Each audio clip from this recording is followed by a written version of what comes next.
you really need to get all the money on the table, which means that you have to get that customer to buy from you again, again, and again. And the way you do it is to be recognizable. You have to have your brand and you have to give them an amazing experience. So this is why market validation means they like it, they're buying it. As soon as you get that, boom, you start scaling.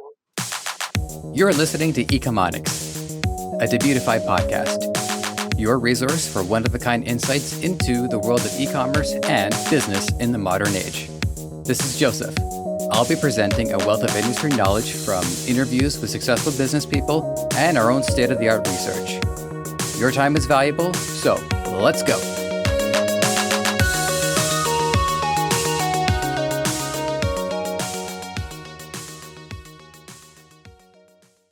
Devon Calandri was gracious enough to join us for an hour to break down why uDroppy is a great platform for entrepreneurs aspiring or accomplished. Nearly every need is covered by the passionate team from sourcing to fulfillment. All that's left is to market. In addition to being an ecom manager, Robin is also the face and voice of the company, bringing her energy and passion to both the public, whether that's at conventions or on her own interview series, as well as the backend. Robin, it's good to have you here. Hi, Joseph. Thank you for inviting me. I'm super excited. Me too. This will be my first go at interviewing an interviewer. And so not only am I hoping to learn what you have to say about your company, but I'm also curious to see how you respond to being an interviewee, which you've been on the other side too. Anyways, this is getting way too meta. I haven't even gotten to the first question yet. I want to get right to brass tacks. So we'll start broad. What is uDroppy and why should I have signed up for it yesterday?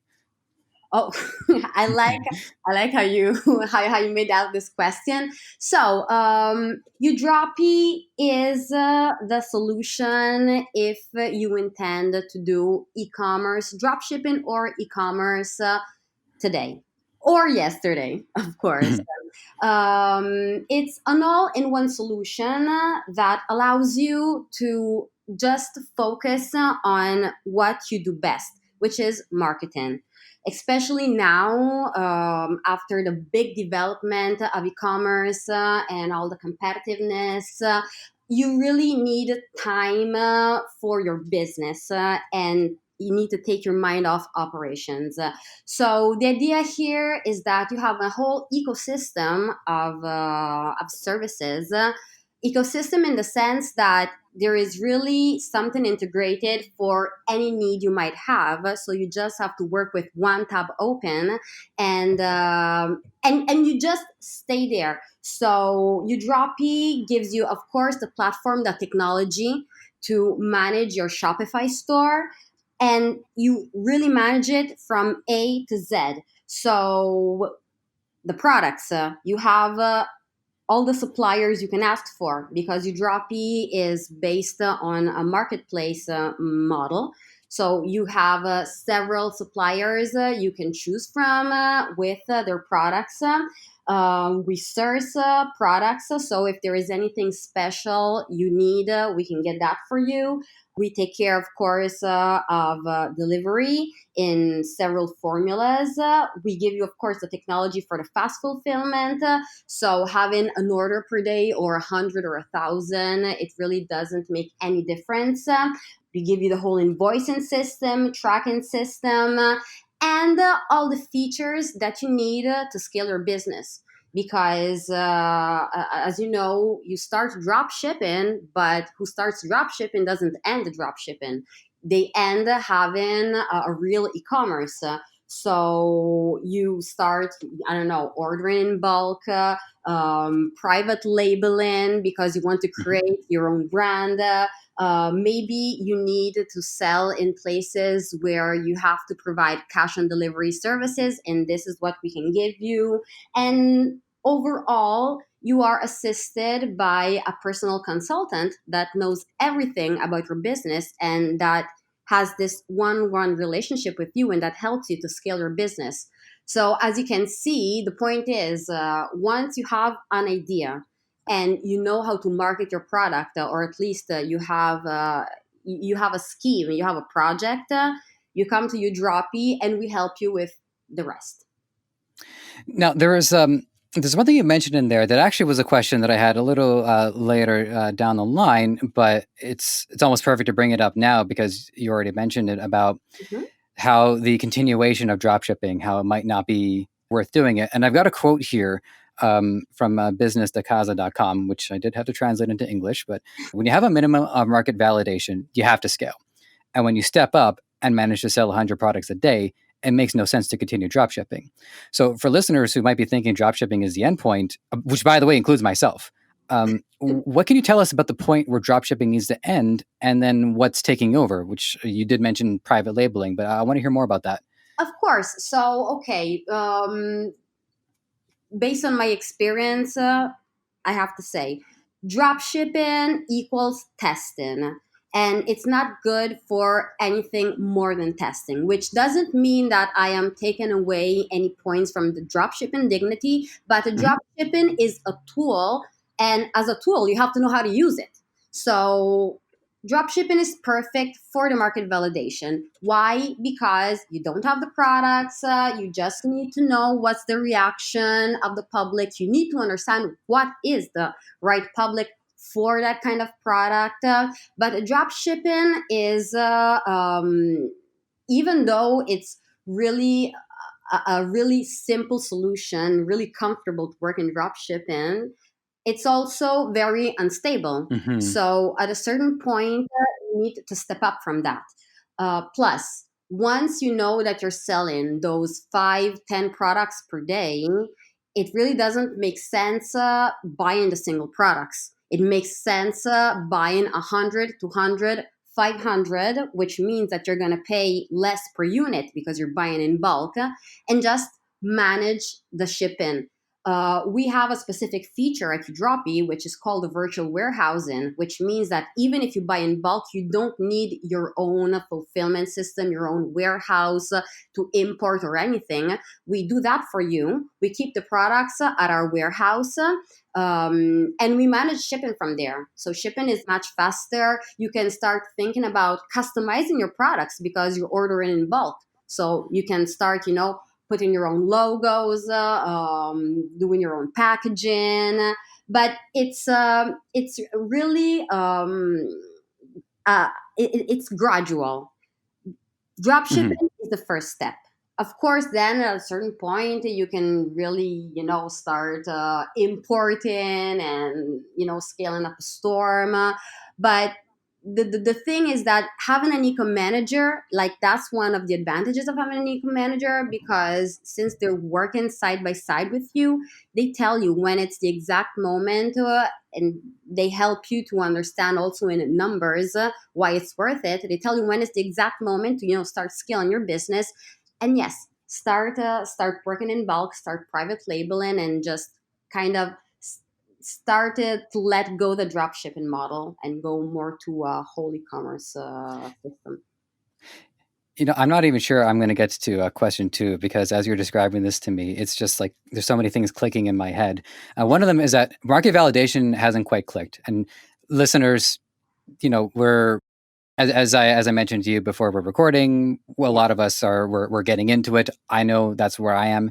So market validation, as I'm understanding it, as you're describing it to me, is we know that this is going to sell in the most simplest way that I can say it. yes, exactly. You're testing your product, you're putting it out there, you're testing different copies and different creatives, and you try to see the reaction. You try to see how many clicks you get. You try to build up an audience that you want to retarget. You study their behaviors on your landing pages, on your Shopify stores. So you try to see the success this product can have. And of course, at a certain point, you're going to start selling. But you will want to make that experience the best experience possible for your client, which means that you will have to start creating a brand. When you start to create a brand, the client can remember you, knows who you are, and might purchase again from you the next time. Selling right now in 2020 is all about the CLTV. So the customer value lifetime. Sorry, the customer lifetime value. It's midnight. Hey, come on. No worries. So you really need to get all the money on the table, which means that you have to get that customer to buy from you again, again, and again. And the way you do it is to be recognizable. You have to have your brand and you have to give them an amazing experience. So this is why market validation means they like it, they're buying it. As soon as you get that, boom, you start Mhm. scaling. And that's how you do it. Mhm. And that's where the brand side of it comes in, because the way I'm thinking about this, as you can imagine, I've been doing a lot of research and I'm putting together solo scripts, and it's hard not to be tempted to want to take my own crack at making a store. And I've also tried different online business ventures throughout my life. So the thing that crosses my mind is, first, if I want to, even if I'm drop shipping something, I would want to have my brand all sorted out and ready to go. But this was also mentioned in the last interview that I had with Steve Tam, who said it was too much effort. It was too much to have the whole brand fully figured out, not knowing whether or not the product was going to actually work. So instead, they white labeled it, where they just had a very simple, very clean presentation, made sure the product worked, and then they put a full brand together. Yes, exactly. And that is that is not only how you do it, but that is the mistake that a lot of newbies make. They want everything perfect. And Hmm. I understand psychologically also, because just thinking about the investment that you're making, because even though dropshipping is, it's not a burden economically compared to other models, you still are investing money, but that's not how you do it. Testing means massive imperfect action. So you put together something, I mean, decent, something nice, but once you start getting some external confirmations, that is when you start perfecting everything. Also, because it's all about the data. So you Hmm. don't know the outcome. Whatever happens is going to guide you through the way you will perfect your brand. So it really has no sense to make everything perfect in the beginning. You have to always interpret what comes to you and then give your audience what they're asking for. You know, I have a very good feeling that one thing I'm going to do is, after we do this interview, I'm going to listen to this again, because you're giving me more questions that I'm quickly enough able to write them down. So I'm definitely looking forward into getting into a lot of the granular stuff with you on this down the line. But I do want to get back to some of the introductory stuff, because I want people to also get to know you a little bit more, and the company a little bit more in a broad perspective. So the next one that I want to know is your role at uDroppy. It says that you're a brand relations and ecom manager, but there's more to it than that. So tell us about what you do. Yes, well, that is a good summary. Brand relations and ecom. I always have a part where I keep myself working on the field, because that's the best way to, be updated and be stimulated. And I love working with clients. But yes, I also work with relations from brand for the relations of the brand. Sorry, Mhm. marketing. And I like, as you know, to always get value from people and share value. So, as you know, we have all our series. I do reviews. I really try to absorb as and give out as much as I can, because I'm working with our customers, so I know what they want, and I try to get everything they want from the other side. I mean, the major players of this industry. Mhm. And I think that goes a long way, because people, as much as people would want to take that initiative and just say, "Oh, I'll just do it all myself." A lot of the information that I've learned from Ricky, that I've learned from the other people that I've interviewed, and that I've read online, is this is all coming from people who have spent a long time on this, who have learned that first wave of lessons to be able to impart onto other people. So having somebody on the other side to turn to and to talk to, it doesn't just make it easier, but it's more inspiring. It also creates more motivation to say, these people, they got my back, and they're incentivized to do it too, because it's your business operation. So you still want to generate revenue from it. Yeah, exactly. I mean, the fact is that everybody, 100%, or let's say 99% of people that kind of, let's say, made it in this industry, they have all different backgrounds. So everyone can relate. And they all have their personal stories, but they all have one thing in common: they never gave up, and they learned, and very humble. They made a lot of mistakes. So it is very, very important. There is a side in this industry that is kind of like the Lambo mentality. And that made this industry very, very popular because there is a lot of lifestyle involved. And you can Mm-hmm. this from a discrete amount of gurus that made it part of their, of their own personal brand. So show how they live. And uh, there is this kind of, let's call it, misconception that drop shipping is something that will allow you to, live in your penthouse, go shopping in your helicopter, and fly in your Lambo. That's the thing. So people have to, and very often have to, have to bring them down to earth and say, no, this is you need a long-term mentality. This is a real business. Dropshipping is not an ATM. It's not that today you start and tomorrow you're crying billions. That's not how it works. And it happens. I mean, people then they started, they approach, they spend their money. Results don't come immediately, Mm-hmm. especially because they don't understand that results are also not selling, because you are collecting data, and that is the treasure, and that is when you can start really working. And they just give up. They just give up. It's like you're digging for a treasure, and you just give up at 1 meter. So my goal is really to give them a clear vision, trying to exploit all my authority as a person that is working behind the scenes. So I know, I see it. I see the people who scale. I see the people who don't scale, Mm-hmm.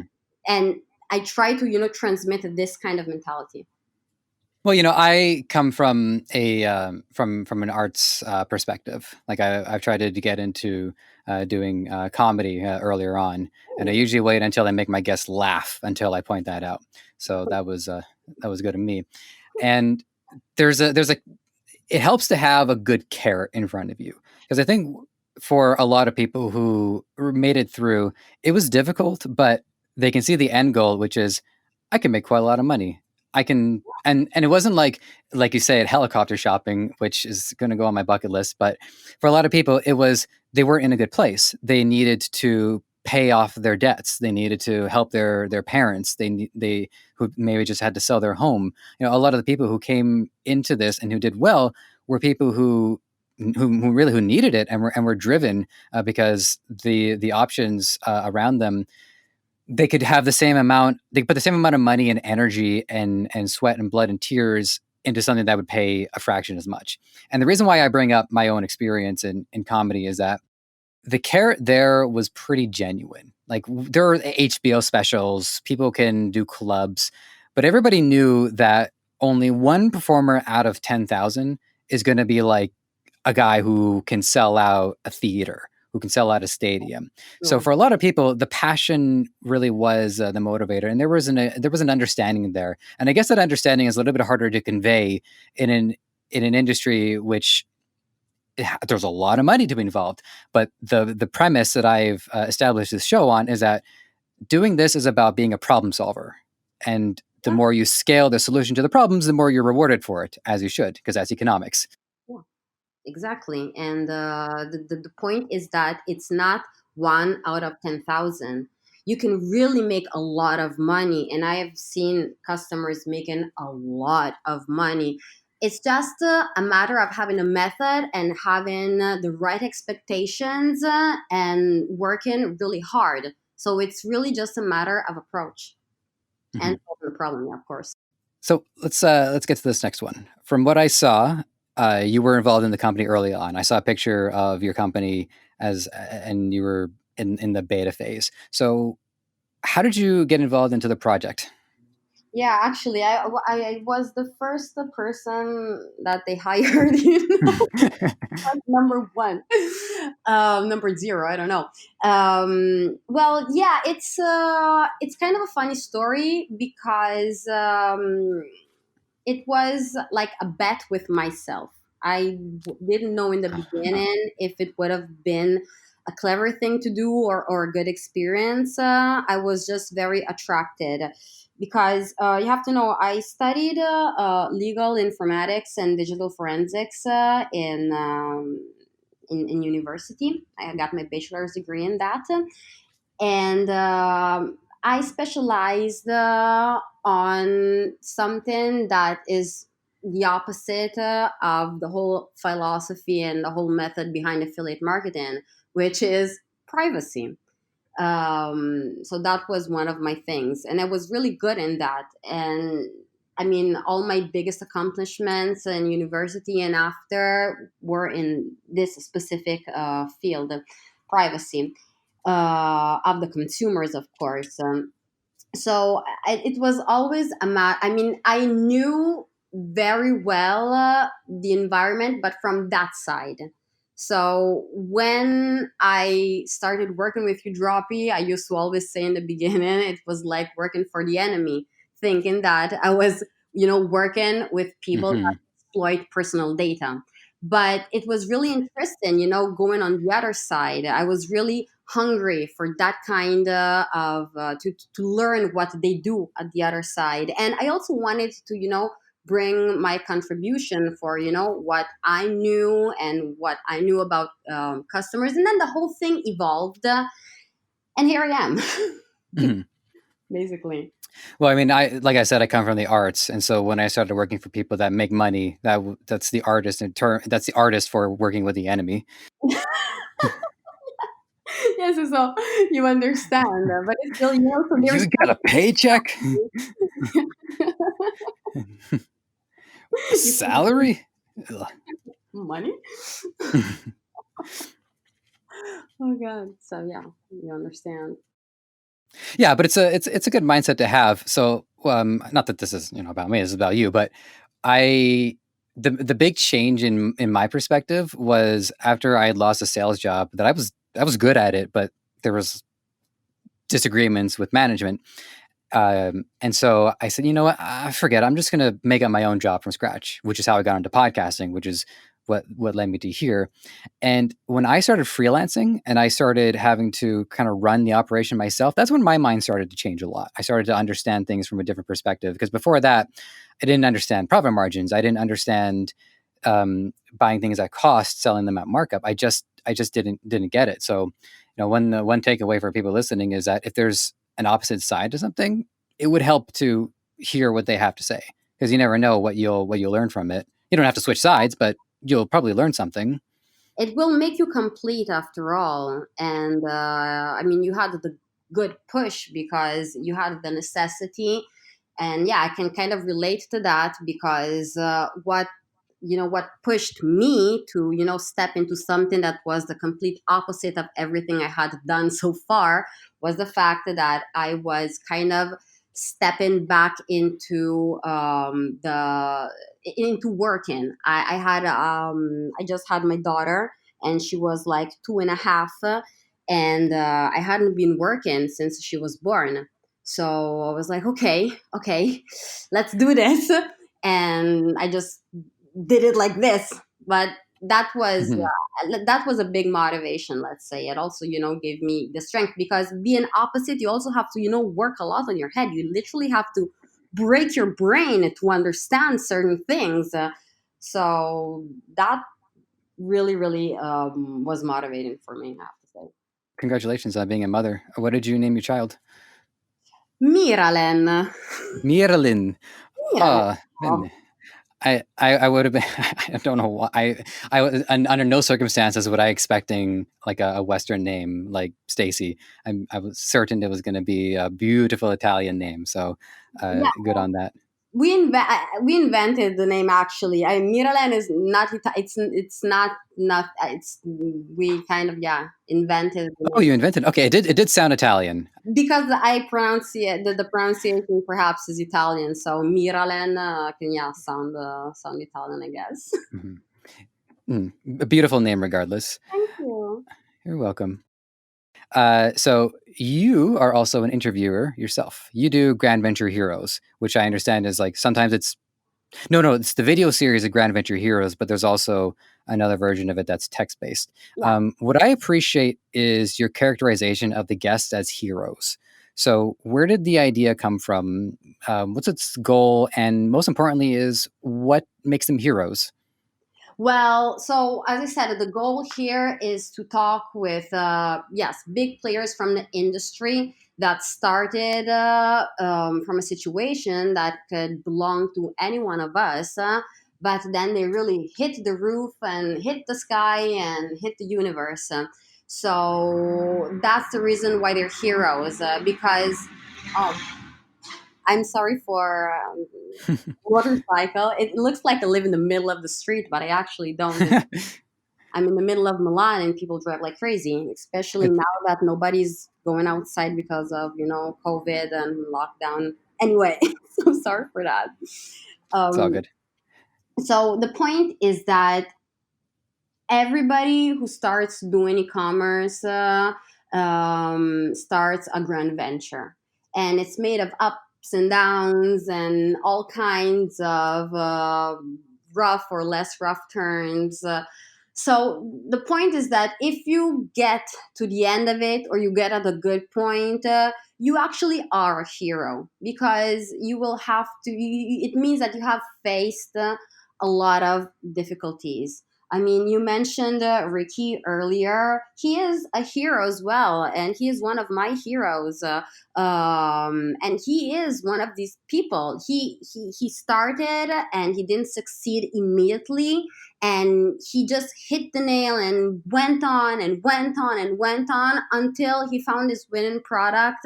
But in the meantime, it was it was a very stressful moment for him, and it was really psychologically and also physically, emotionally very heavy. Hmm. So this is the point. And as I said, these people are always willing to share. That's what I like. They share everything. They don't keep anything for themselves. They just share value to avoid other people from doing mistakes, the mistakes they've done. And so that is the reason why they are heroes, because they actually are heroes because they also help people. Exactly, and as is the show's mantra, is that they solve problems and they contribute to the net good. Yeah, exactly. Yeah, and I think that really is a sign of someone who's a heroic, who gives and isn't even really thinking about what they get back, because one knows that instinctively giving is a way of getting something in return by just improving the I want to get the exact word for it. Oh, damn it! I had this great word that was just on the tip of my tongue, and I lost it. Just improving the general world around us, because if you improve the world around us, that improvement comes back to you. So it's all That's cyclical. definitely, and it's gonna come back, of course. Uh, it's killing me. It's like mesh. This is a really good word in there. Anyways. So next question.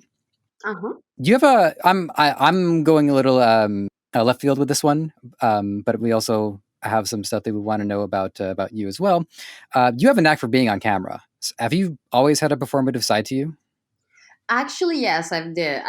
I did. I don't know. Since I was very small and in school, I've always, yes, I've been kind of. I don't know. I like to be in the center of attention. At the same time, I fear it, but when I do it, Hmm. it comes up well. So I like it. I like acting. I like photography. I like modeling. I like presenting. Like I like hosting. It's just something. I mean, I it's simple for me to connect, I guess, with the viewer, with the audience. So I guess this is the reason why I am working at uDroppy in this position. I mean, it's not too difficult for me to, um, share the vision and spread out the message. Right. And I don't know if like early on, once you were started working with a company, if that was part of the plan, or if this was something that you brought to them, or they said, "Hey, you might be a good interviewer." Like, how did um, the presentation side of it to enter into the uDroppy picture? Well, no, actually, right after the first interview, they told me that that was something that they would have exploited Ah, because of how okay. it went. Because I was kind of like all over the place, and they're like, "Okay, girl, you have something." So the company is a startup. We're just starting. So right now we're gonna all work in the technical part, the ecoms and beta testing, the platform and everything.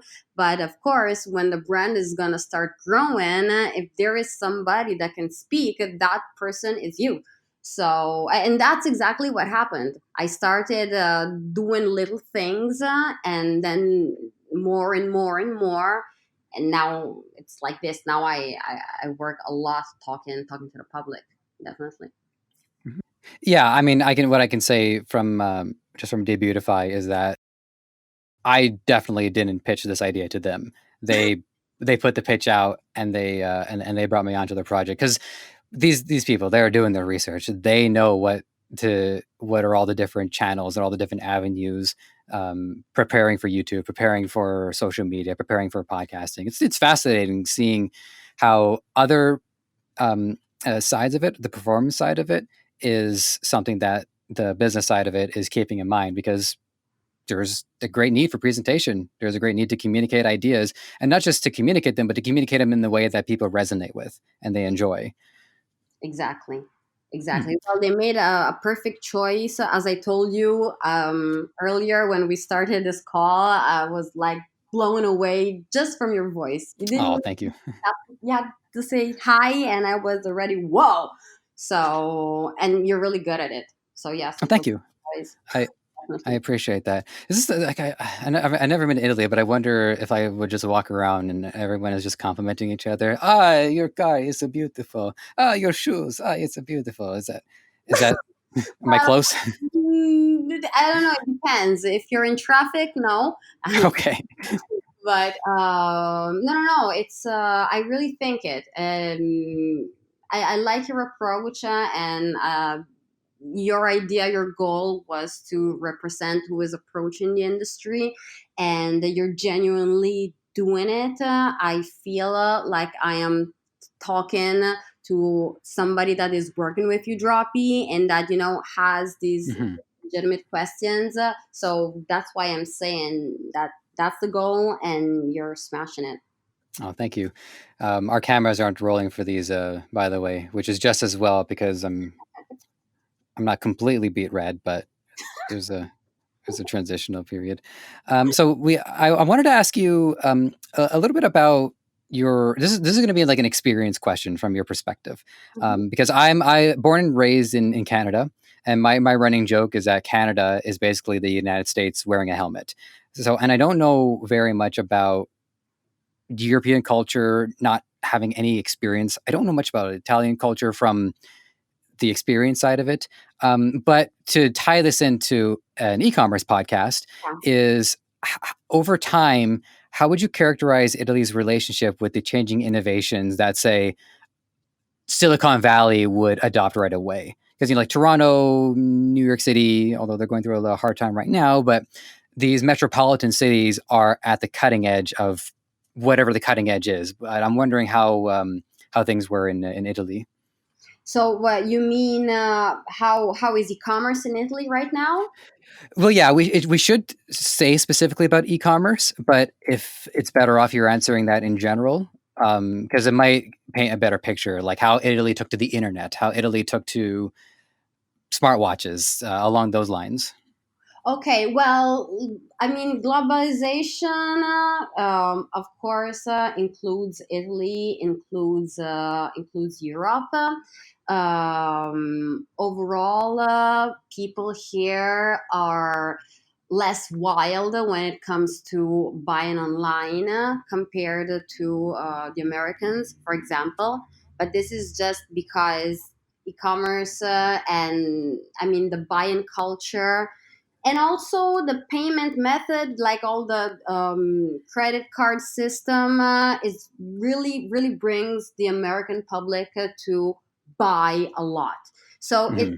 a little different in Europe, which doesn't mean that they buy less. It means that it just works in a different way.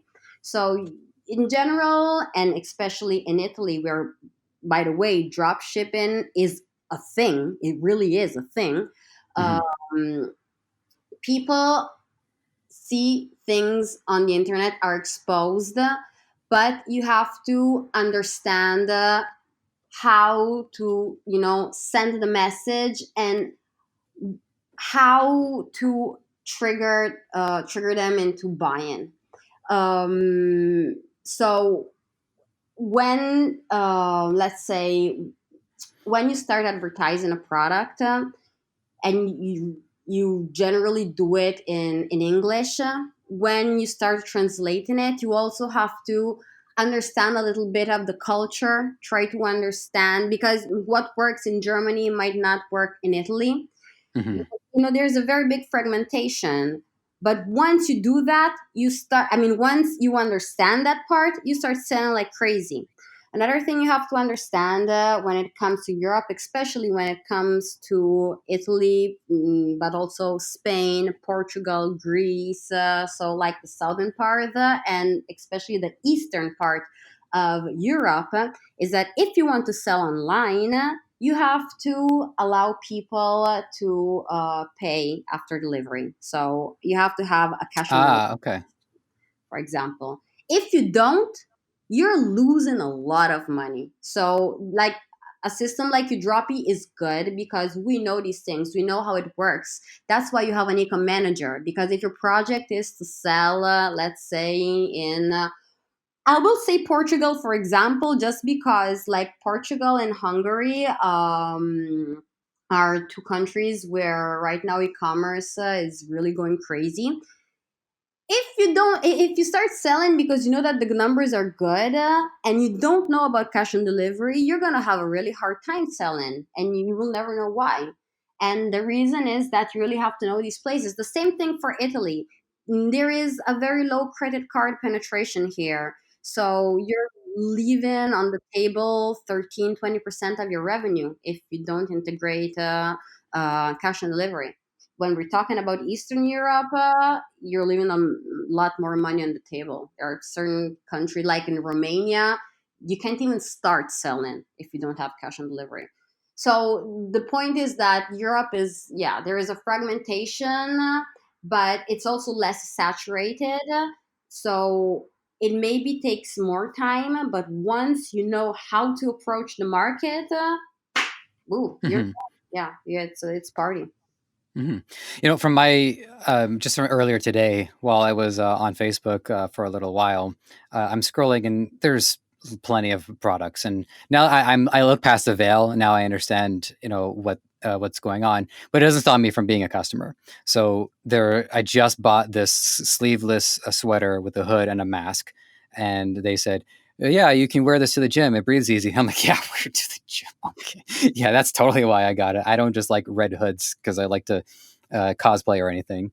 But the reason why I'm breaking this up is because the pay process was so swift.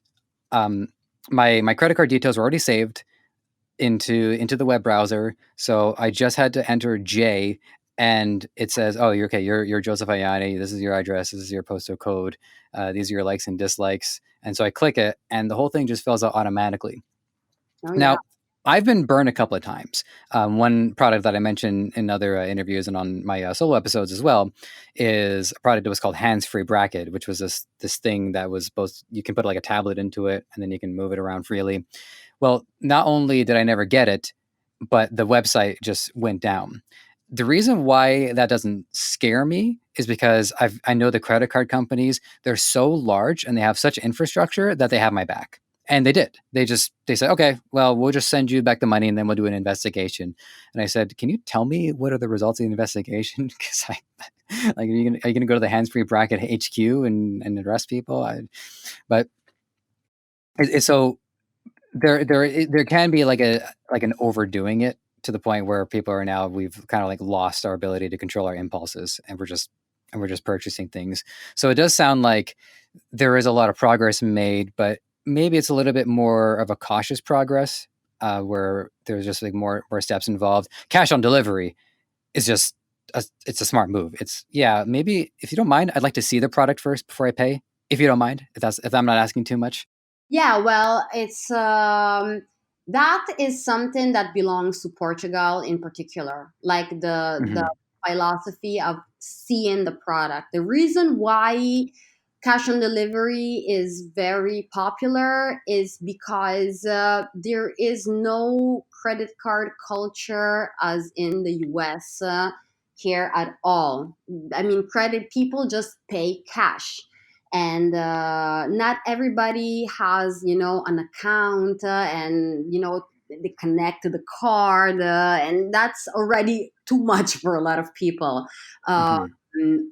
and also people are used to, especially the older ones, they were used to buying from TV. So it's kind of like the same thing. I just give you the money. If they have to start working with cards, it's already too much for them. There is not this kind of culture. In fact, now during the lockdown, there has been a, let's say, a change, because a lot of people were forced, even though it's not very appreciated in general. In Portugal, instead, it's different. It's not just a matter of I don't know how it works, so give me the product and I'll give you the money. There is a law in Portugal that says that when you receive the product, you can open up the product, check it out, and only then you decide if you want it and pay. So doing cash on delivery in Portugal is a very delicate matter, because you really have to know what you're selling and do a proper job. So if you want to work one shot, which is something that I really don't like, but there are merchants that do it, Portugal Hmm. is not the place. Hmm. There. This is the first time an observation has popped into my head because we were taught in high school that one of the main reasons why the Great Depression of the 1920s took hold, it wasn't the deciding factor, but credit cards was one of the key things, and the reason why is because actually no, though the Depression was the 1930s, the 20s was the decade of excess. What happened was people got credit cards for the first time and they felt freedom, and I Yeah, think because the culture was highly based off of working, mothers were working at homes, caring for tending to the house. The fathers had to go to work in the factories or wherever they were doing a lot of labor, and so there was a lot of sense of confinement, even though they weren't imprisoned. So when people were given these credit cards, essentially they thought, "Man, I can get whatever I want, and I can pay for it later," and they got that sense of freedom back. yeah. And this is something that, believe me, people in Europe don't understand. Like, you're like, how is it possible that there are people that are okay and have the mentality of spending money that they don't have? Here it's very different. You spend the money you have, and when it's done, it's done. It's not a matter of, unless you're buying a house, then of course you have your loans, but then that's it. So it's very, very different. You see, you have to know these things when you're selling, also because knowing this, you can interpret the data, and you can know who has which problems, who is more prone to buying on impulse, who must be retargeted a higher amount of Hmm. time, why you don't discourage yourself, so you understand the process. It's not simple.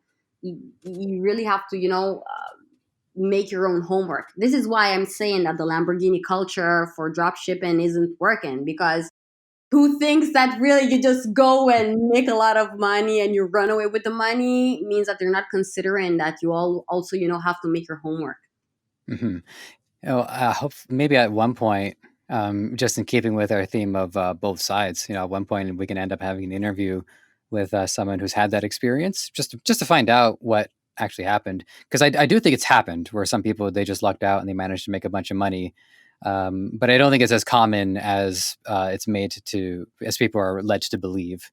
Well, actually, it was, let's say, something that would happen often in the beginning. I you see. you would just go, Facebook ads wouldn't cost anything, and you would make a lot of money in no time. And I also have to say that this has happened during the lockdown again, because the Facebook ads was really cheap. Everybody was buying from the internet. So also at uDroppy, we've seen that in general, newbies that had no idea of what they were doing, they would be able to perform really well, really well. I mean, I've also personally seen stores that weren't that appealing, I have to say. And they were Uh-huh. selling like crazy. And it was like, how the hell is it possible? But yes, so we kind of went back because there was an age, an era where this was possible. After that, no, because once you know that there is money, I mean, competition arises, and services like uDroppy make it really simple to enter, to access this world. So at a certain point, you have to have a valuable offer, a good proposition. You really have to have quality and know how to market it.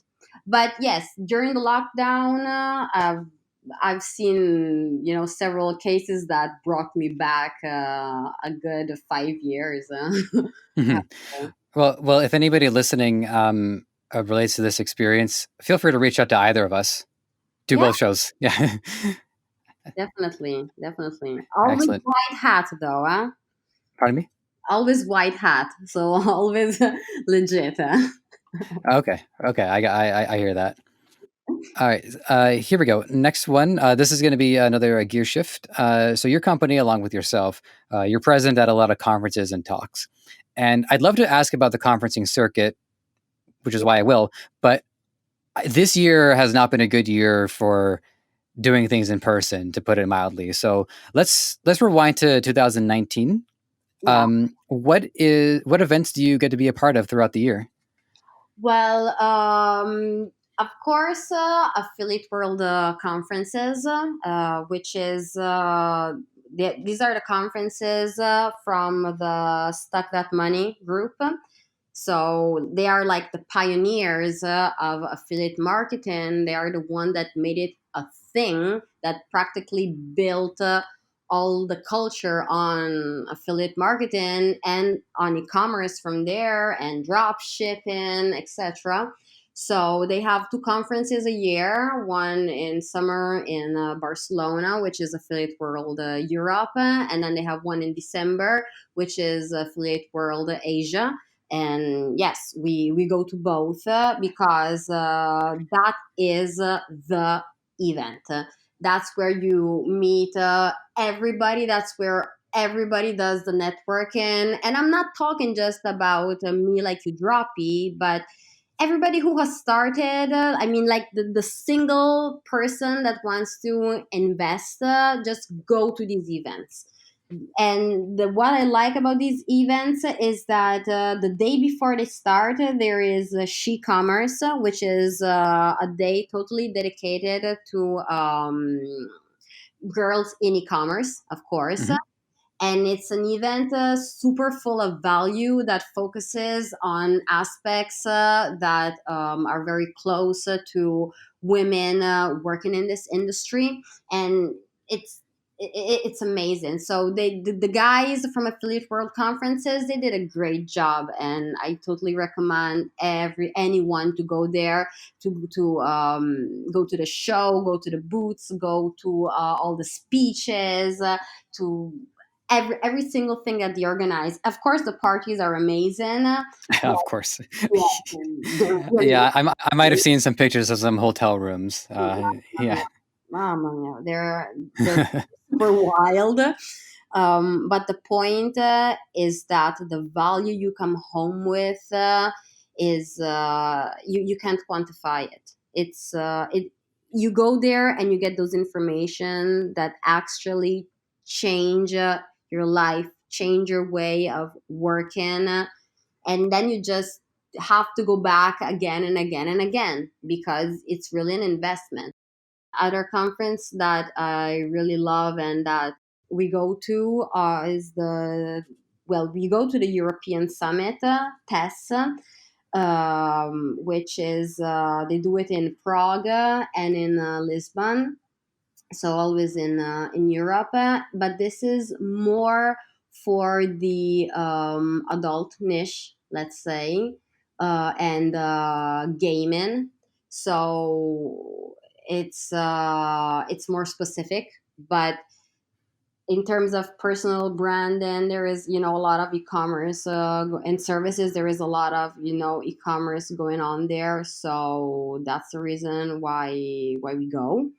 Mhm. um, and then there is the affiliate summit. Affiliate summit. This is for the US.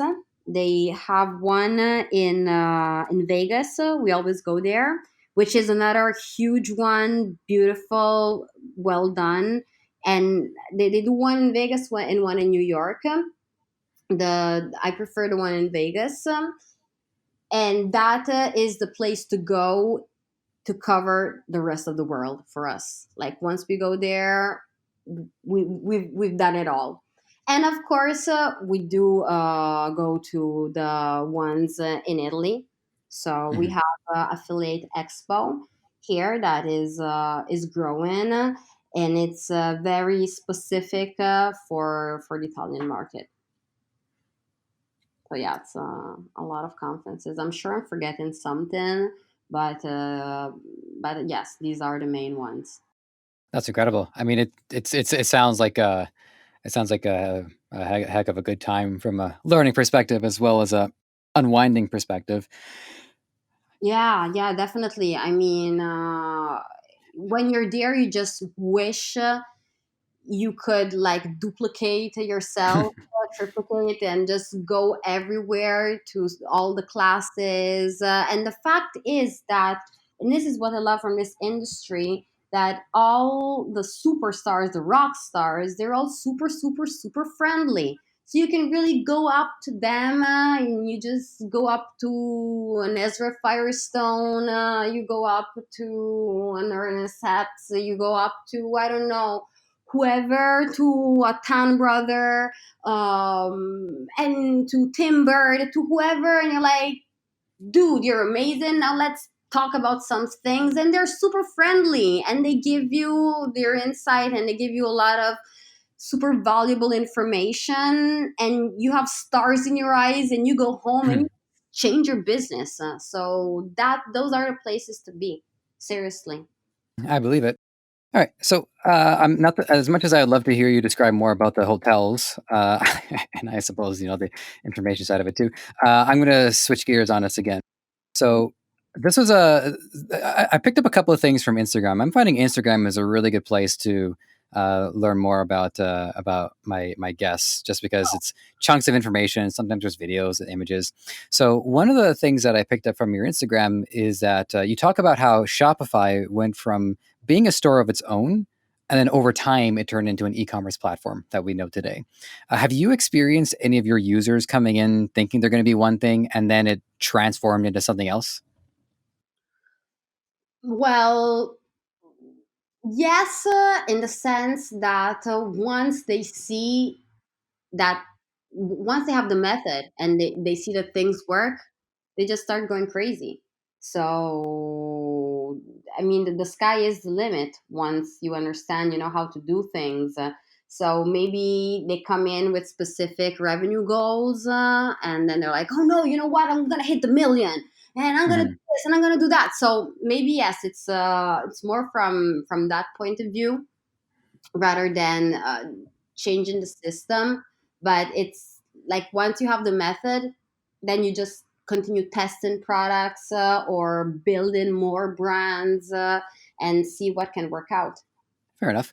So, following up to that one, did uDroppy undergo any changes of its own, or did the way that the company was envisioned to be pretty much you guys stuck to that track and now you are where you're at? Oh no! uDroppy like is meant to evolve continuously. That's the point, Uh-huh.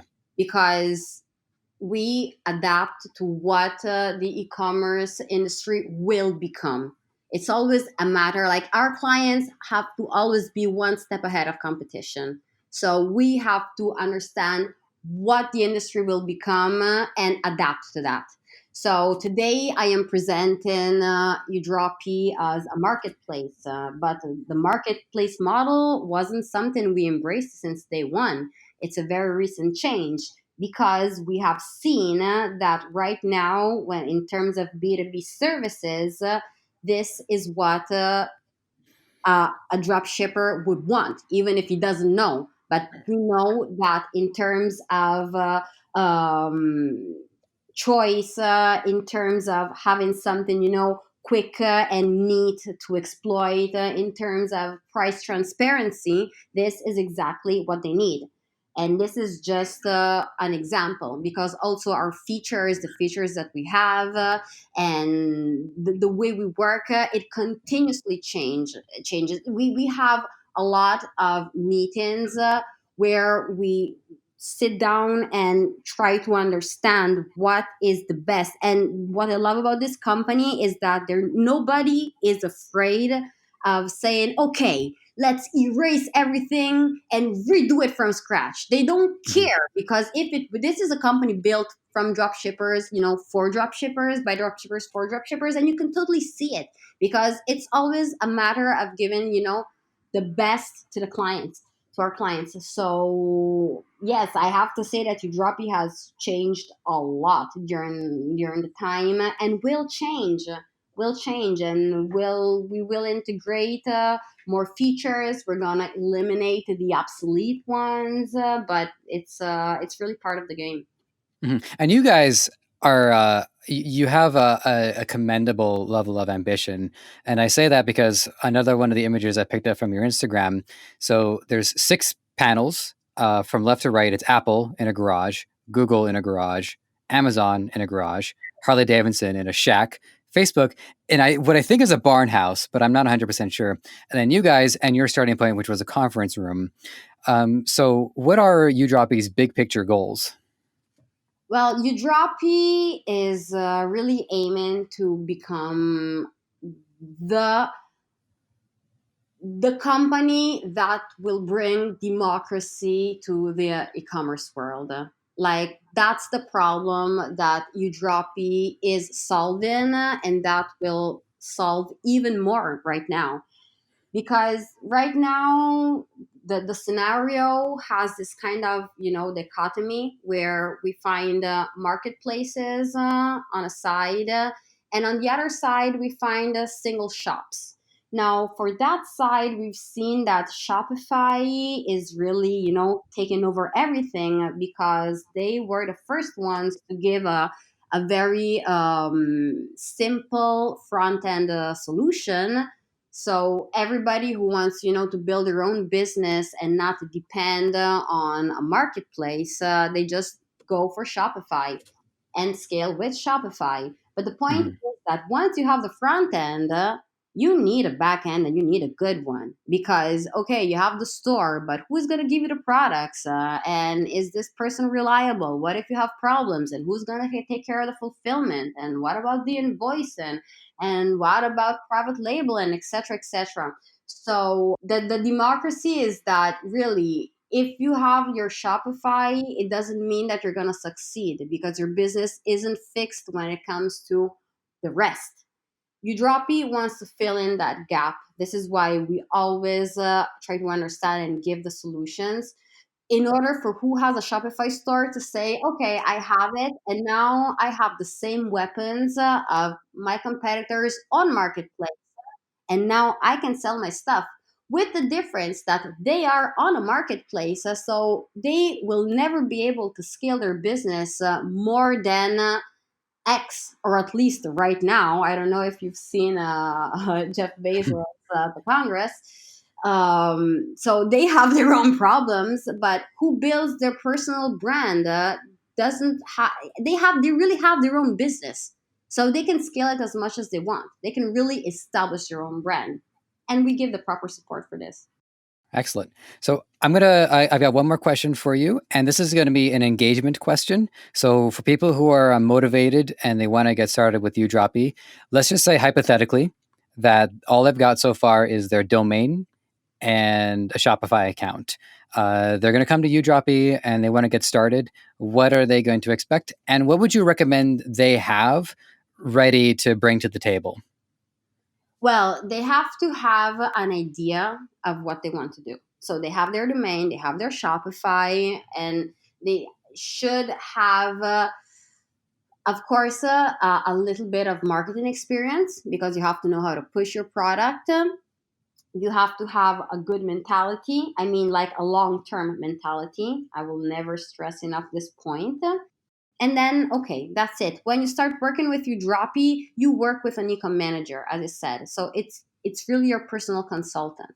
So when you start sharing these ideas with you, the ecom manager, first of all, of course, they is really is a senior specialist. So they tell you exactly how you can, like the method, how you can bring this to life, and they set the next steps with you, in order for you, to achieve your goals, especially now, for example, that it's Q4. So you really, want to be prepared for Black Friday, Cyber Monday, Halloween, Christmas, etc.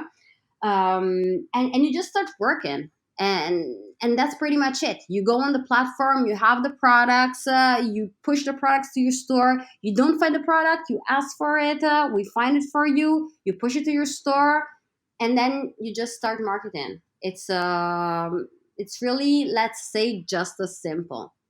That's incredible. And no promises yet, but I've got a couple of ideas of my own that over time I'm trying to decide what's the best strategy for each one. So don't be surprised if I reach out to you guys at some point in the future.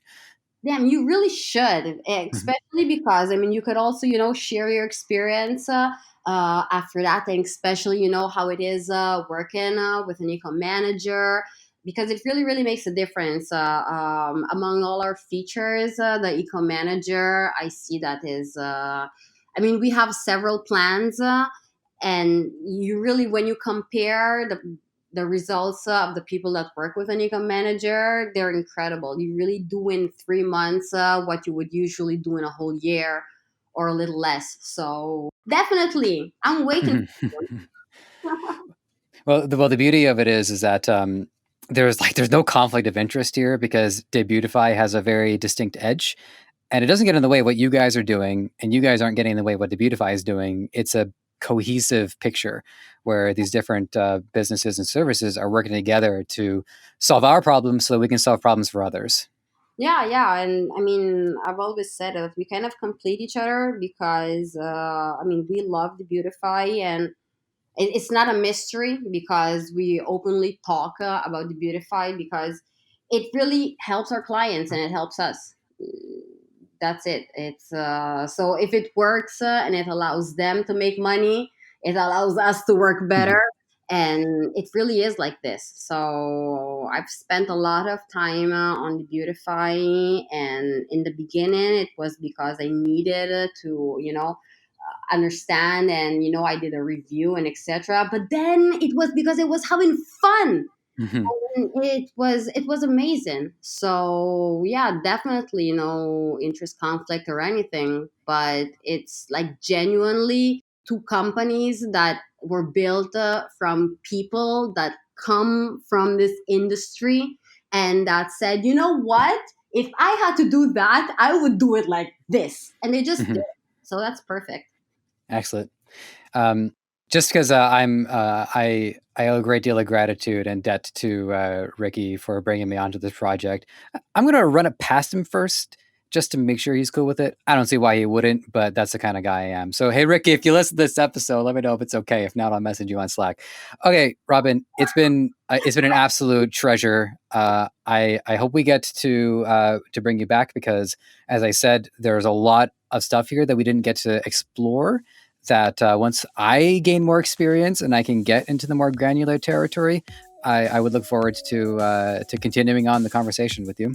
Sure. This was really fun. So definitely, let's do it again. Of course, whenever. Another night. All right, terrific. All right, thank you again. Thank you. Take care. You might have found this show on any number of platforms: Apple Podcasts, Spotify, Google Play, Stitcher, or right here on Debutify. Whatever the case, if you enjoyed this content and want to help us thrive, please take a few moments to leave a review on Apple Podcasts or wherever you think is best. We also want to hear from you, so whether you think you'd be a good guest or want to weigh in on anything related to our show, you can email podcast@debutify.com or connect with us on Facebook, Twitter, Instagram, and TikTok. Finally, this podcast is created by the passionate team at Debutify.